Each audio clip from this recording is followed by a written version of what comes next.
नमस्कार, आप देख रहे हैं जन टीवी और मैं गौरवी आपके साथ। चलिए बुलेटिन की शुरुआत करने से पहले नजर डालेंगे हेडलाइंस की ओर।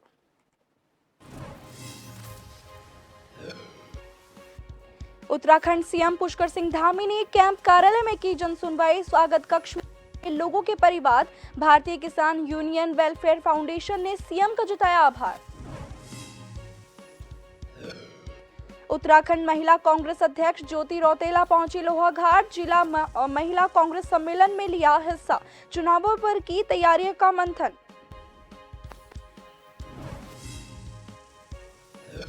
चुनाव की तैयारी के मद्देनजर उत्तराखंड में भाजपा महासंपर्क अभियान का आयोजन। काशीपुर में केंद्रीय रक्षा राज्य मंत्री अजय भट्ट तो हल्द्वानी में भाजपा के पूर्व प्रदेश मंत्री गजराज ने की शिरकत। उत्तराखंड में प्रौढ़ शिक्षा कार्यक्रम के नाम पर धर्म परिवर्तन का खुलासा। लालच देकर गरीबों को बना रहे थे निशाना। पुलिस ने 2 गिरफ्तार। देहरादून में दिव्यांगों के साथ ठगी। दिव्यांग प्रमाण पत्र बनाने के नाम पर वसूले 40,000। मुख्य चिकित्सा अधिकारी ने कही जांच की बात।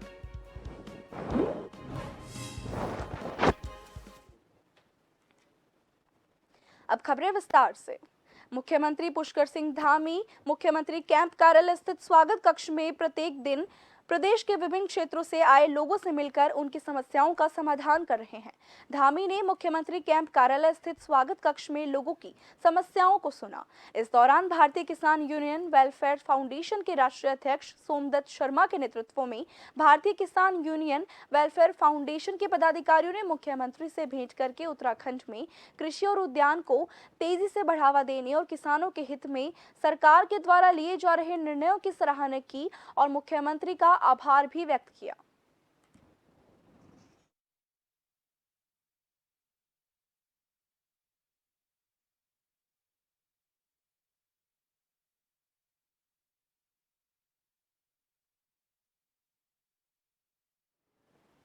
प्रधानमंत्री नरेंद्र मोदी के द्वारा दिए गए उत्तराखंड के नवरत्नों के मूल मंत्र पर प्रदेश सरकार आगे बढ़ रही है।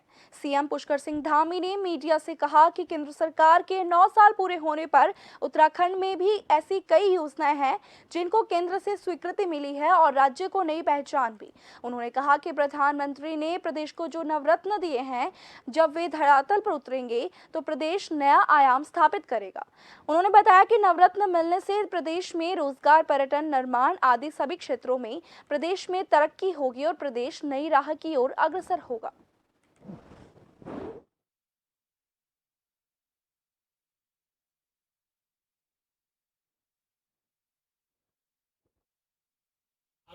देखिए, वैसे तो प्रधानमंत्री नरेंद्र मोदी जी ने जब से देश का प्रधानमंत्री का पद का दायित्व संभाला है, तब से लेकर आज तक 9 सालों में हमारे प्रदेश के अंदर अभूतपूर्व रूप से अनेकों योजनाओं की स्वीकृति हुई है।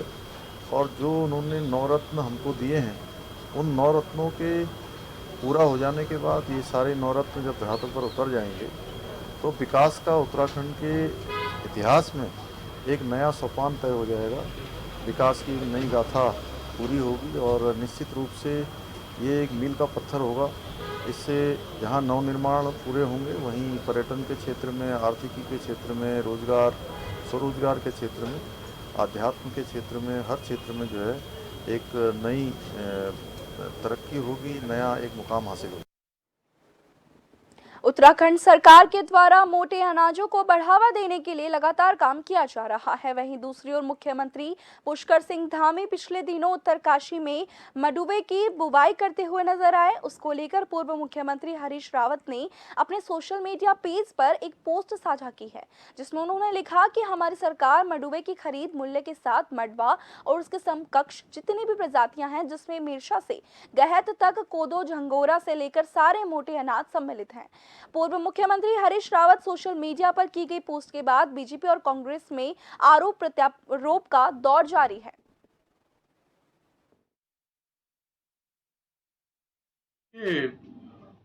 अगर मंडवे के लिए कांग्रेस की सरकार में और कांग्रेस के मुख्यमंत्री जी ने कोदा झंगोरे के लिए कुछ किया होता तो आज कोदा झंगोरा के जो काश्तकार हैं उनको दिक्कत और परेशानी नहीं होती।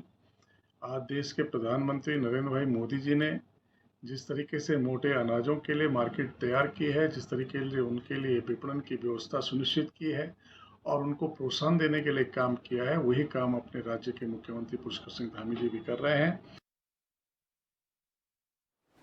पूर्व मुख्यमंत्री त्रिवेंद्र सिंह रावत का नाथूराम गोडसे को लेकर दिया गया बयान अब भी विपक्षी दलों के लिए एक बड़ा मुद्दा है, जिस पर उत्तराखंड में कांग्रेस पार्टी सियासत करते हुए नजर आ रही है। कांग्रेस की तरफ से आज पूर्व मुख्यमंत्री त्रिवेंद्र सिंह रावत के आवास का घेराव किया गया और मुर्दाबाद के नारे भी लगाए गए। यूथ कांग्रेस के अध्यक्ष सुमित भुल्लर ने कहा कि जब तक भाजपा अपने ऐसे बयान भी नेताओं पर कार्रवाई नहीं करती है, कांग्रेस का विरोध प्रदर्शन जारी रहेगा और कांग्रेस सड़कों पर उतरकर जनता को जागरूक करने का काम करेगी।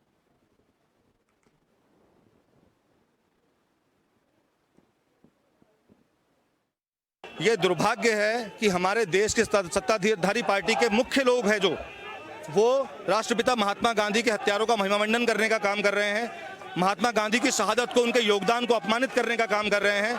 हम इसके कड़े शब्दों में निंदा करते हैं और आज हमने जो विरोध प्रदर्शन है, जो गॉडसे के समर्थक हैं जो इस समाज में, जो उनका विरोध प्रदर्शन है, केवल उनको आईना दिखाने के लिए आज विरोध की शुरुआत मात्र है और आने वाले समय में हम और तीव्रता के साथ और हर जगह इन लोगों का विरोध करने का काम करेंगे, क्योंकि ये देश गांधी का देश है, इसमें गॉडसे के लिए कोई स्थान नहीं है।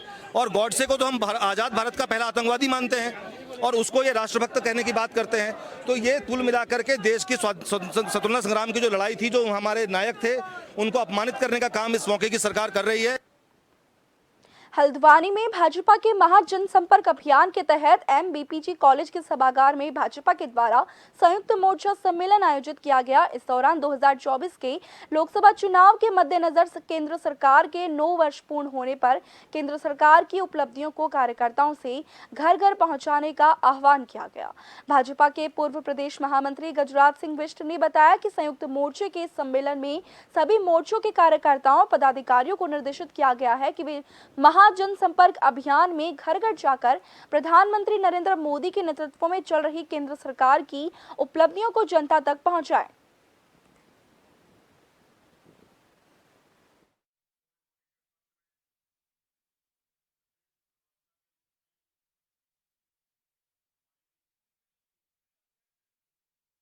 के अंदर भारतीय जनता पार्टी का महाजनसंपर्क अभियान प्रारंभ है। माननीय मोदी जी के नेतृत्व में इन 9 वर्षों में पूरे देश के अंदर क्या क्या काम हुए, किस प्रकार हम आगे बढ़े, किस प्रकार देश का मान सम्मान बढ़ा है, किस प्रकार विश्व में हम विश्व गुरु की ओर बढ़ते जा रहे हैं, हमारे बढ़ते कदमों की सारी जो सूचनाएं हैं हम सब आम जनता तक पहुँचा रहे हैं, घर घर तक जा रहे हैं। 20 से 30 जून तक एक महाजनसंपर्क अभियान जिसके तहत हमारा कार्यकर्ता प्रत्येक घर तक जाएगा और अपनी सरकार की उपलब्धियों को बताएगा।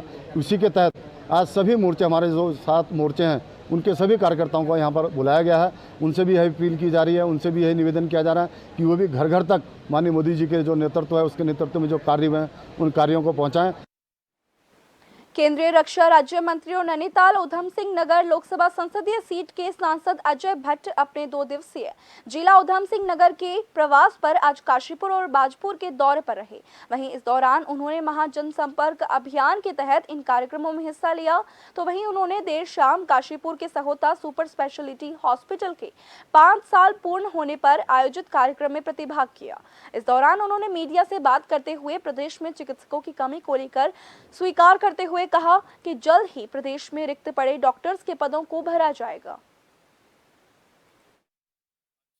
लगा यहाँ आके जो सहोता सुपर स्पेशलिटी हॉस्पिटल है, उसमें बहुत सारी चीज़ें यहाँ उपलब्ध होने लग गई हैं। ये जान के मुझे बहुत खुशी हुई।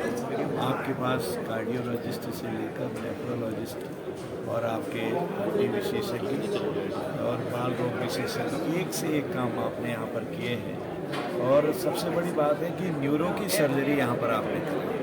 आप न्यूरो सर्जरी यहाँ लगातार कर रहे हैं और जो अभी तक सक्सेस हुई है। और भी कई केसेस के बारे में मैंने आज स्टडी करी है आपकी, तो उसको देख के लगा है कि अब कई चीज़ों के लिए हमको उत्तराखंड से बाहर नहीं दौड़ना पड़ेगा।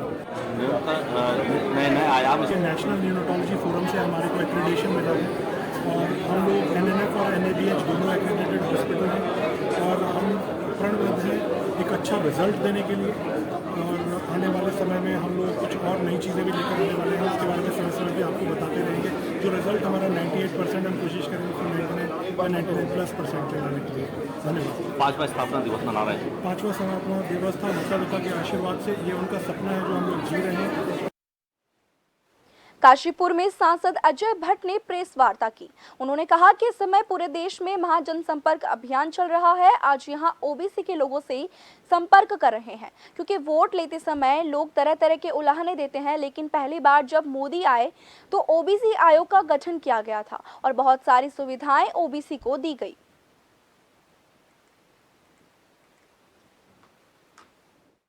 इस समय आप पूरे देश में देख रहे हैं महासंपर्क जन अभियान चल रहा है हमारा। इस समय हम हर एक से संपर्क कर रहे हैं। आज हमारा यहाँ पर ओबीसी मोर्चे के लोगों से, ओबीसी के लोगों से, जितने भी लोग हैं उनसे संपर्क कर रहे हैं, क्योंकि वोट लेते समय तो लोग बाग तरह तरह के उलाहने देते हैं, कहते हैं हम ये कर देंगे, ये कर देंगे, ये कर देंगे।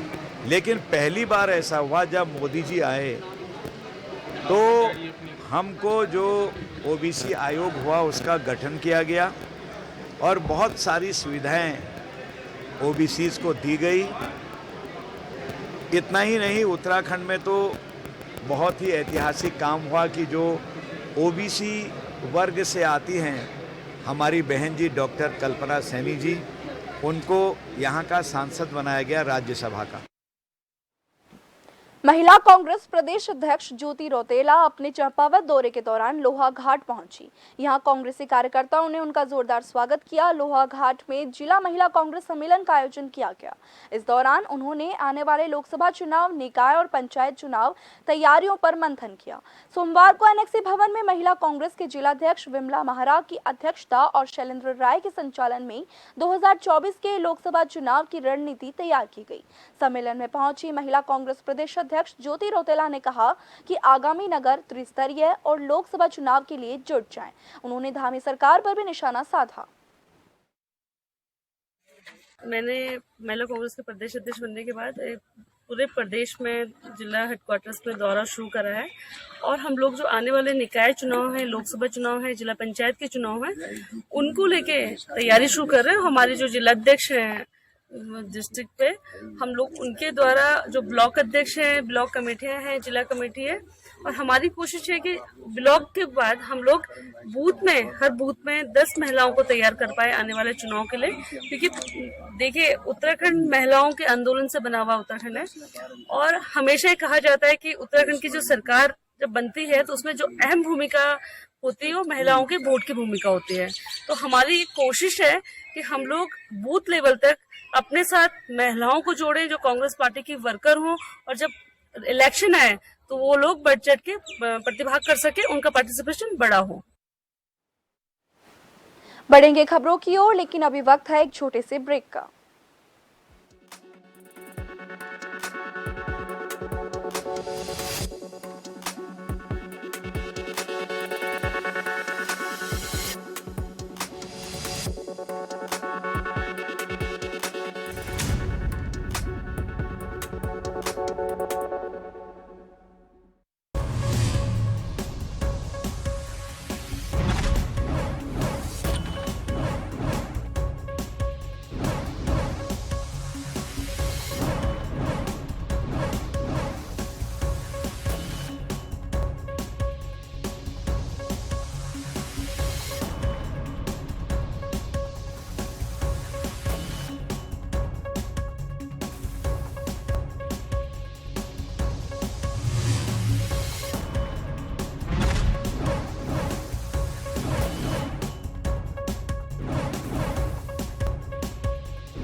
ब्रेक के बाद एक बार फिर से आपका स्वागत है। बढ़ेंगे खबर की ओर।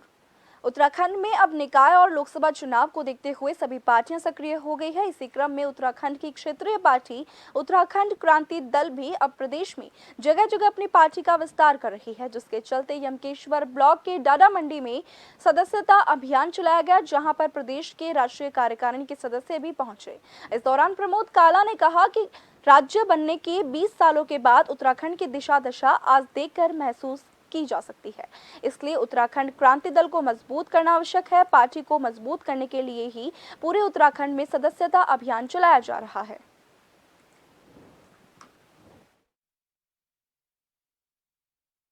हमारा केवल जो फोकस है वो है संगठन पे।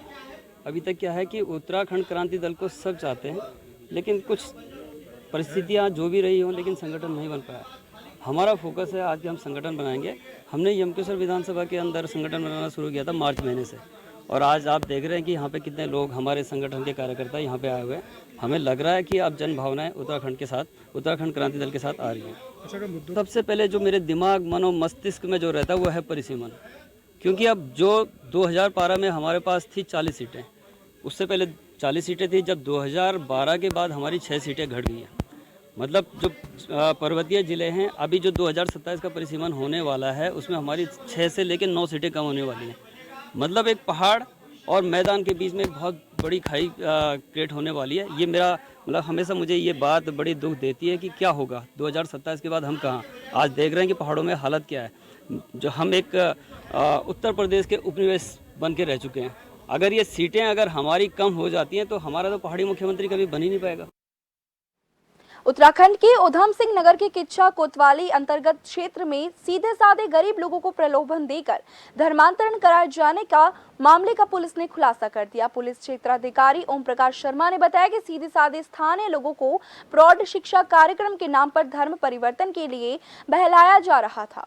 उन्होंने बताया कि पकड़ा गया आरोपी विकास कुमार पूर्व में वाल्मीकि धर्म छोड़कर धर्म परिवर्तन कर चुका है और वर्ष 2008 से दिसंबर 2022 तक सिलीगुड़ी पश्चिम बंगाल में चर्च और पादरियों के पास कई वर्षों तक काम करता रहा। पुलिस के अनुसार मामले की जांच हो रही है और अन्य लोगों की संलिप्तता पाए जाने पर उनके खिलाफ भी नियमानुसार कार्रवाई की जाएगी। फिलहाल किच्छा पुलिस ने पकड़े गए दोनों आरोपियों को कोर्ट में पेश करने की कार्रवाई शुरू कर दी है।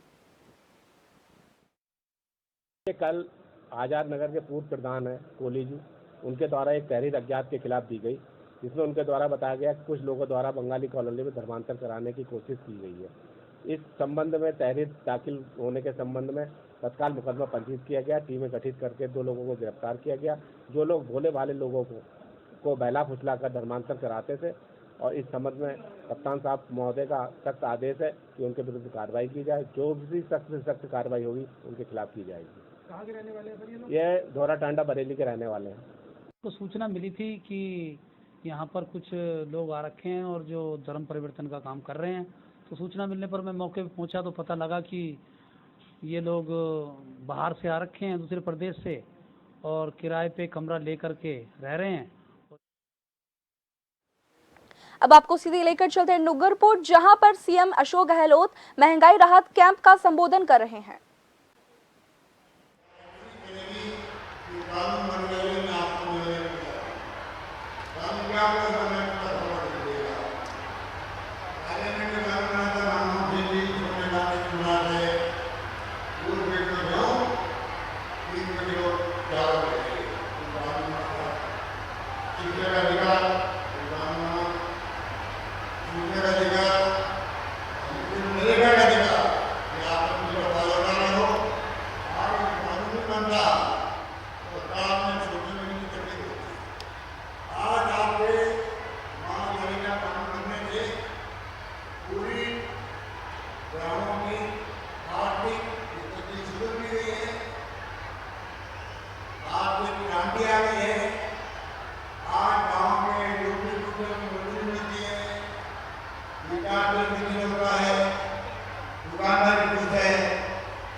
उज्ज्वला योजना थी प्रधानमंत्री मोदी जी, गैस सिलेंडर महंगा कर दिया, 400 कर दिया 1140 रुपये। मैंने घोषणा कर दी है तमाम मेरी बहनों को माताओं को 500 रुपये में गैस सिलेंडर मिलेगा। और मिलेगा नहीं, 14 लाख महिलाओं को तो मैंने आपकी करी होगी। इसके अंदर एक बटन दबाया जयपुर में, बटन दबाते ही सबके खाते में 640 रुपये पहुँच गए, सबके खाते में पहुँच गए। ये क्रांति है आईटी की। अब लंपी रोग में गाय मर गई दे देगा, आपके तो नहीं मरी है। लंपी रोग में गाय मर गई तो 16 तारीख को मैं बटन दबाना हूँ, सबके किसानों के खाते में, पशुपालकों के खाते में, जिसकी गाय मर गई है लंपी में, उनके खाते में बैंक में एक साथ में बटन दबते ही हजारों बहनों के या पशुपालकों खातों में 40,000 रुपये जाएंगे, एक साथ में 40,000 रुपये जाएंगे, उनके खाते में जाएंगे। तो आप पूछ सकते हो। इस प्रकार से आने वाले वक्त के अंदर बैंकों में खाते में जाएंगे पैसे। 100 यूनिट फ्री कर दी बिजली की। आप जितने लोग बैठे हो करीब सबके आपके बिजली का बिल जीरो आएगा, जीरो बिल आएगा। किसानों को हमने 2000 यूनिट फ्री कर दी है। उत्तराखंड के देहरादून में दिव्यांगों के साथ ठगी करने का मामला सामने आया है। एक व्यक्ति सुशील कौशिक के द्वारा दिव्यांग प्रमाण पत्र बनाने के नाम पर 40,000 रुपए मांगे गए। जब इस बाबत देहरादून मुख्य चिकित्सा अधिकारी से बात की गई तो उनका कहना है कि दिव्यांग प्रमाण पत्र बनाने के लिए 1 भी रुपया नहीं लगता है। यदि अगर ऐसा मामला है तो कोई इस तरीके से दिव्यांग से पैसे ले रहा है तो उस पर सख्त से सख्त कार्रवाई की जाएगी।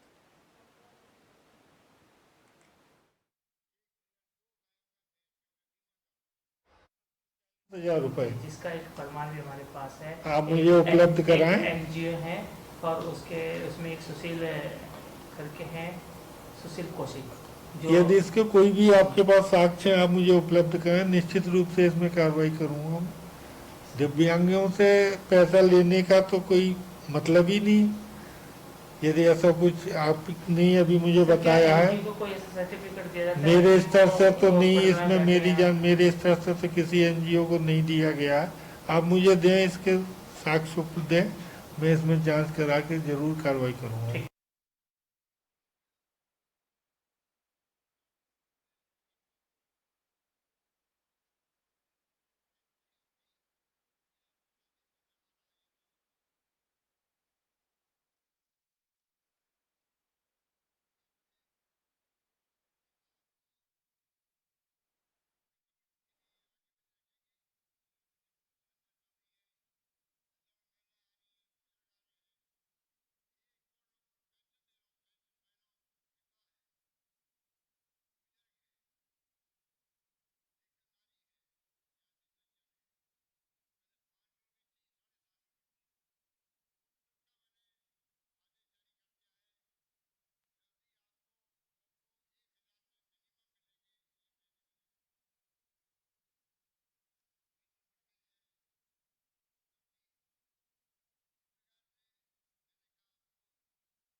हरिद्वार ज्वालापुर कोतवाली में यूकेएसएससी के द्वारा आयोजित उत्तराखंड वन दरोगा भर्ती परीक्षा को लेकर मामला दर्ज किया गया है। दरअसल एसएसपी अजय सिंह ने बताया कि वन दरोगा भर्ती परीक्षा हरिद्वार के कई सेंटर पर आयोजित की गई थी, जिसमें एक सेंटर ज्वालापुर के सीतापुर में था। वहां पर केंद्र व्यवस्थापक को जांच करने पर पता चला कि अंकित सैनी नाम का एक व्यक्ति अपने भाई की जगह पेपर दे रहा है, जिसके एडमिट कार्ड और पेपर के लिए भरे गए फॉर्म में भिन्नता पाई गई थी। इस मामले में ज्वालापुर कोतवाली में मुकदमा दर्ज किया गया है। वहीं एसएसपी का कहना है कि उत्तराखंड सरकार के द्वारा पेपर लीक मामले में सख्त कानून बनाए गए हैं। इसके तहत ही आरोपियों के खिलाफ सख्त कार्रवाई की जाएगी।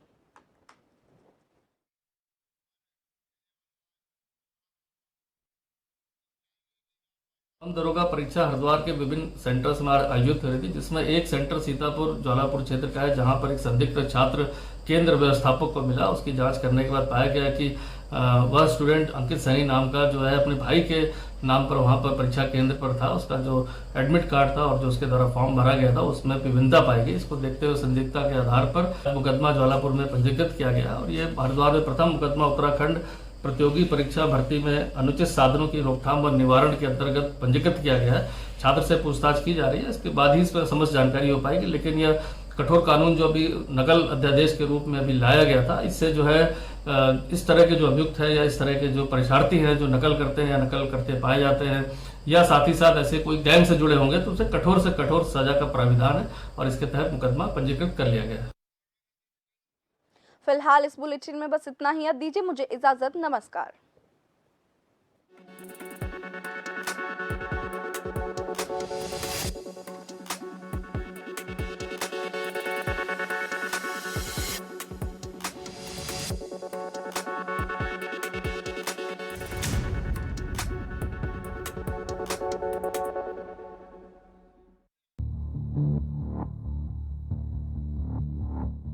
खबर जो कभी बताती है सच तो कभी कराती है एहसास।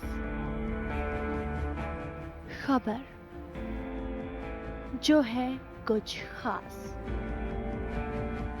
खबर ही तो है जो कभी बनती है राजनीति से तो कभी व्यापार से, कभी आती है खेल से तो कभी मनोरंजन से, कभी खुशी से तो कभी गम से। हाँ, खबर ही तो है। खबर थमती नहीं।